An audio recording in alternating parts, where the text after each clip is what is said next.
Hello guys, my name is John. Welcome to my YouTube channel. Please consider subscribing, liking and sharing my videos. Thank you so much for the support. Today I'm not going to work and I'm just chilling at home. It's good to take a rest, after working so many days, then you finally take a rest. Very important. On this channel, I get to share about my life in the diaspora, finance, and also travel. I like traveling, guys. And you see me traveling to different places. And the most important thing is we get to learn many things as we travel. The other thing that I do is just to try to find important life lessons in everyday tasks, guys. As I go about doing my duties, as I go about doing my work, just trying to learn as much as I can. Because, guys, if you continue learning, it increases your capacity, you become better at life. So, yeah, we have to become lifelong learners, if I may put it that way.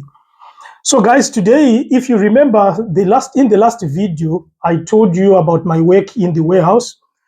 So it was a difficult time, but I got to learn a lot of things there, even though it was difficult maintaining the speed that was required to work in the warehouse or on the assembly line. So after some time, I did give it a thought and I said, I need to change my job. The beauty about the UK is there are so many jobs around, so you are able to change jobs fairly easily. So my wife came about and said, why not try care? Back in my country, it's rare for men to be caring for the elderly or for sick people. It does happen, but it's not like uh, very common like what it is here. So when she said that, I gave it a thought and I said, that's actually a good idea. Let me try to get into care. So this other day, I was traveling on a bus because I like exploring my local area. So sometimes I just hop on a bus, then just uh, go somewhere. Sometimes I don't even have a plan. I just get on the bus and just try to see the places as I go. So while it's on a bus, I did see this advert which says this care home is recruiting. And it appeared that there was an agency or they wanted to quickly get people in. It seems they wanted people to come in like quickly. So what I did is I dropped off the bus on the next bus stop, walked back to that advert. I actually realized that the advert was placed on the home that was actually recruiting. I took down the details, the number and whatever, went about my journey. But as soon as I got home, I then called that number. And lucky enough, they said, are you able to come for an interview tomorrow? And I went there the following day for an interview. The questions were pretty basic. They just wanted to know if I had cared for an elderly person. And I just shared my experience sitting down with my grandmother back in Zimbabwe, talking to her what I realized she needed, just taking time to sort of meet her needs. Not like caring for her day to day, but just those times when I would visit her place. So when I shared that experience with the manager, she quickly said, "You're actually the person we are looking for." And she said, "When can you start?" I was shocked because, coming from my country, because of the difficult economic situation, sometimes getting a job is difficult. So just being told there after an interview that you can come back for a job was something big for me. And I said, yeah, I can start work the following day. So I was told that they required a carer for nights, and I was given some forms to sign in, did all that. I was given my uniform. So you find that in the UK, at times, if you have children, for childcare purposes, you have to work opposite shifts.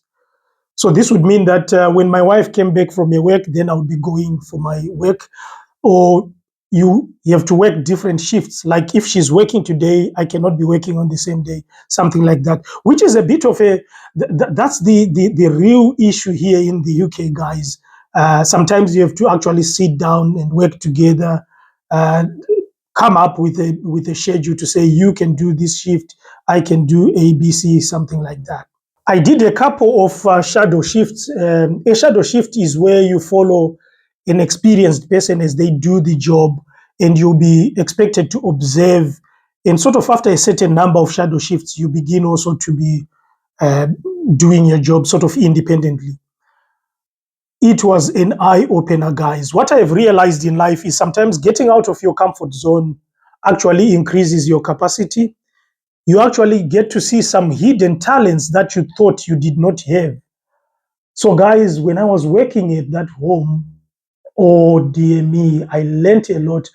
These were people who were in their 80s, 90s, some in their hundreds. Believe you me, yeah, people here get to live long, guys. I saw a couple of people who were in their hundreds. What struck me was when you would sit down and discuss with them about life, I realized some of them regretted the life they had lived, but I also had a good number that actually were happy with the life that they had lived. I tried to sort of, when we would get time to sit down with them, I tried to sort of get to understand what really made their life miserable or what made their life worth living. What I realized, guys, is most of the people who said they'd lived a very good life without regrets, it was because of the relationships. And some of the relationships were with friends, some of them with family, the people that made them laugh, the journeys that they went to, the places they visited, the different cultural experiences they sort of encountered on their travels. And I was happy to see that some of the people had visited countries like South Africa, some had even visited Zimbabwe. So you find that when you would find such an elderly resident and you sit down and you tell them that I actually come from Zimbabwe, and would sit down, talk about some similarities between UK and Zimbabwe. For example, some of the places we have in Zimbabwe, or some of the names of roads, places we have in Zimbabwe, which are similar to what is in the UK, or which celebrate people who originally came from the UK, like Victoria Falls, named after Queen Victoria.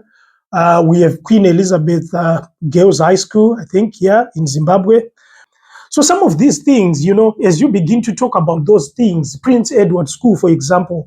So as you would talk about those things and you'd see them light up and ask questions about the food that we eat, you know what? What I have realized is as humans, we want to connect over color boundaries, color differences, language barriers, but that need to connect is always there. So that's what I learned there. And I also learned that we need to value relationships, because the people who mostly said they'd enjoyed the life that they lived sort of said it was the meaningful relationships that they fostered as they went through life, and also the places that they visited. No wonder why I like traveling, guys. I got it from working in care. Guys, I had never worked in care back in my country, and I realized that sometimes you don't actually know some of the gifts, the hidden gifts that you have, until you are faced with a situation where you need to use them. I remember the way I became empathetic is I said, this could easily be my grandmother back in Zimbabwe, actually needing care. I began to say, yeah, while there are differences in the color of our skin, but from what I have observed, these are just people like me. You know, guys, when you are different from another person, you become so inquisitive. So just talking to them about their life experiences, I realized that some of the things that matter to both black and white are the same. But another sad thing that I encountered whilst working in care was that you would also see that life is too short, if I might put it that way. Because you'd have a resident tell you that they used to work at place A, at place B, and they would even talk about workplaces that still exist today. workplaces that I would see as I was going to work. But now you'd see that they are sort of coming to the end of their life. And sadly to say, guys, working in care also showed me that, yeah, as humans, at some point we face death. But my thinking at that time was we need to make the most of our lives. We need to make the most. There is no need to go through life stressing over things that you cannot change. Yes, it's good to try to change certain things, but those things that you cannot change, just continue. Yeah, it showed me that before you know it, you might not be able to travel to that place that you have always wanted to go to, but you have been putting off the trip, just procrastinating, changing days, just saying, I can't do it, giving all kinds of excuses. Life is about enjoying, guys, and life is about doing those things that have value, that have meaning to you. It was always a sad time when you would go back to work and uh, fellow colleagues would tell you that resident so and so passed on over the weekend or yesterday, whatever. It was so sad as you would walk into that room and you remember maybe the stories that you had shared, the personal care you had helped that resident with. It was so sad, guys, when you would find such situations, and some would even die during your shift. That was very sad. That was very sad. You actually had to be mentally strong to come back again and continue working. And I met a lot of empathetic colleagues who would ask you, how do you feel about taking a break? Maybe a resident has died and you've just attended them to do the last rites, as we would call them. And one of your colleagues would say, would you mind having a cup of tea? A cup of tea is a great thing, guys, in the UK. If you're offered a cup of tea, it's a very good gesture. Probably because our countries are hot, we don't drink as much tea. But yeah, a colleague would come and say, would you just want to take a 10-minute break so that you can sort of recover? Because they sort of realized that in as much as we were not biologically related to these people, but because you've cared for them for some time, you have that attachment, even as you like to be professional or whatever, but there is this attachment that builds as you get to know that this person is not just a number, but they are actually a person with family and friends. And some of the sad stories that I encountered whilst working there were cases whereby this would be maybe a mother in her 90s in care, and she actually tells you that she has a daughter or a son. Then you say, but I don't see your son come to visit you. And they actually say, oh, we have a very bad relationship. We don't actually have a relationship at all. And sometimes they would be free to tell you what caused that breakdown in relationship. But there were cases where someone would just say, I don't want to talk about it, and you'd respect their space. It was quite interesting when they would share some of the lovely memories, even where relationships have broken. But there were still some lovely memories where maybe they remembered their daughter or son when they were younger. And there were also some surprises, guys, when a son who the resident had said maybe they don't have a good relationship would actually show up at the home, and you'd actually ask the resident to say, do you want to see so and so? He says he's your son or your daughter. And they would actually, sometimes they would actually say, let them come in. But there were also sad cases where residents would say, I don't want to see them. So, guys, what I learned from working there was let's value life. Let's do the most that we can whilst we can. You never know. Today, you have today, but tomorrow is not guaranteed. So, you better make good use of today.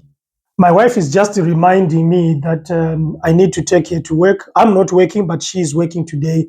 So, guys, just to show that in the UK, if you came with your wife, you just need to work like a tag team.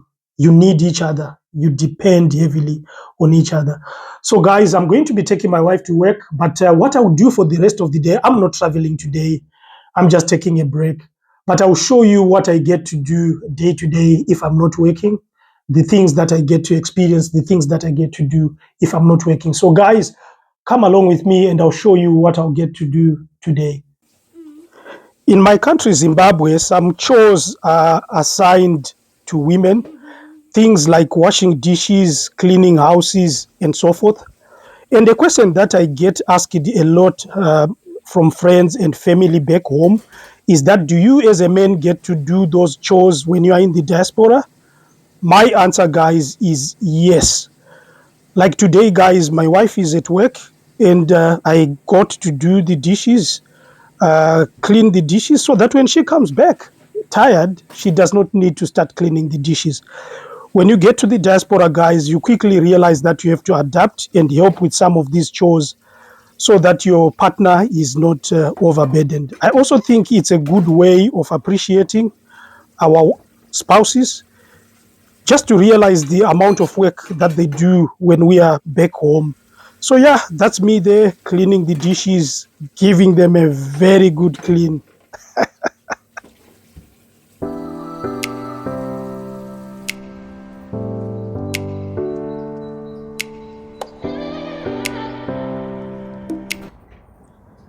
The grass was still looking good in our backyard, but because we had good weather, any excuse to just get out, guys. So I just decided to give it another cut again. Talk of taking advantage of every opportunity. It's not every day where you have good weather. And if it's good weather, if you can do something extra, just go ahead and do it. I also took time to take out the laundry. Another chore which is considered to be for women when we are back home, but when in the diaspora, you have to adapt and do some of these things, guys. I thoroughly enjoy it when I get to help my family, get to do things, get to tick some of those things that my wife would ordinarily have to do on her own.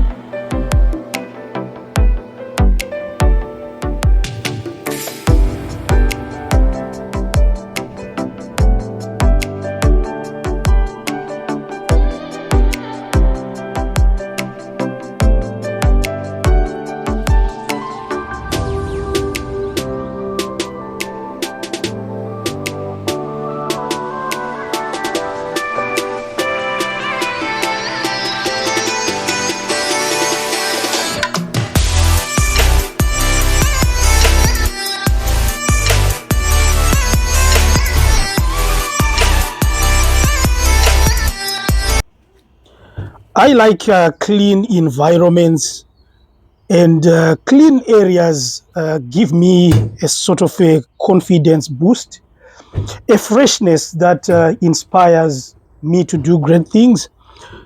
The weather was still good, so I took time to clean the family car just to give it a nice clean. I'm not working at all today, so if I still have some energy, why not do something useful?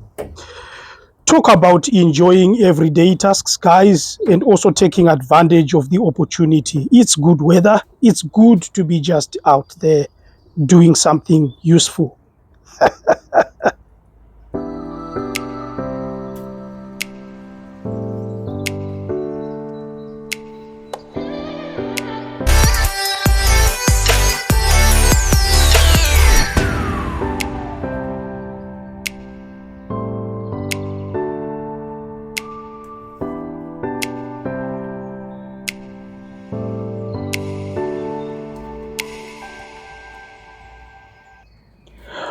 One of my neighbors has a camper van, and they usually park it right across our house. I don't know if you guys can see right at the back of my car, there is the white camper van. Whenever I'm going outside, I see this camper van, and some days I find that he has taken it away, maybe going for a holiday, whatever. I just say it's something that I would want in my life to have at some point, a camper van, so that I can do what I love most, which is traveling. And with that sort of a vehicle, you can sort of be gone for weeks, months, or even a year if you want to. I say the reason he parks it across is so that I can see it, I can dream it, and if I can do that, I can work towards getting it. Guys, some things are worth having in life. The things that make you happy, the things that you value most. I like traveling, and a camper van is definitely on my bucket list.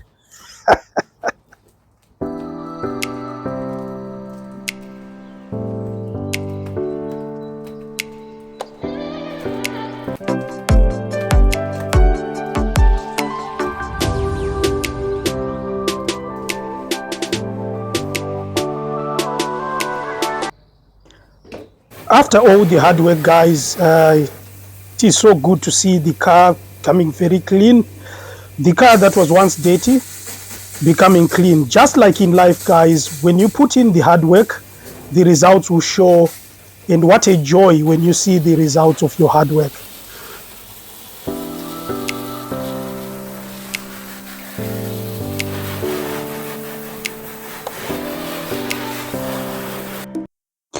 How time flies when you are having fun, guys.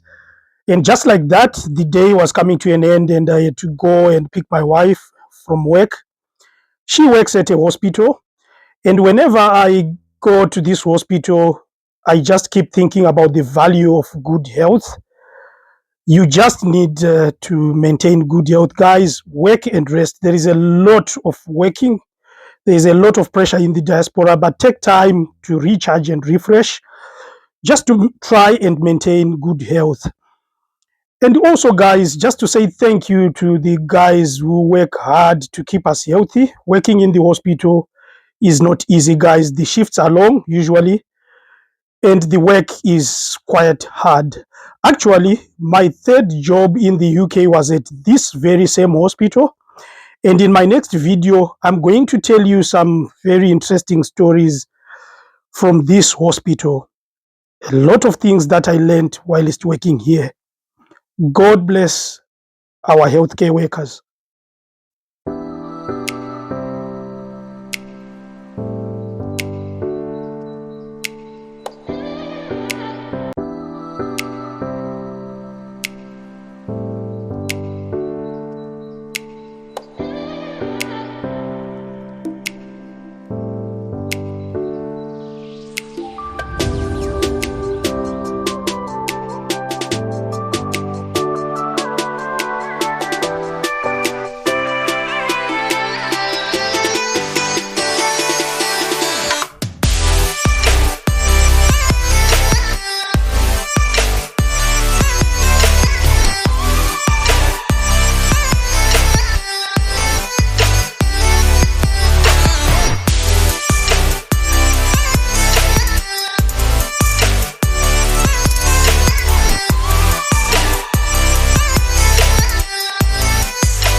Thank you guys for spending the day with me. Thank you so much for subscribing. Thank you so much for the support. See you in my next video where I'll be talking about my third job in the UK, which was at a hospital. Great memories made there, very valuable lessons learned there. Some of the lessons I'll carry throughout my life. So guys, see you in the next video. Bye.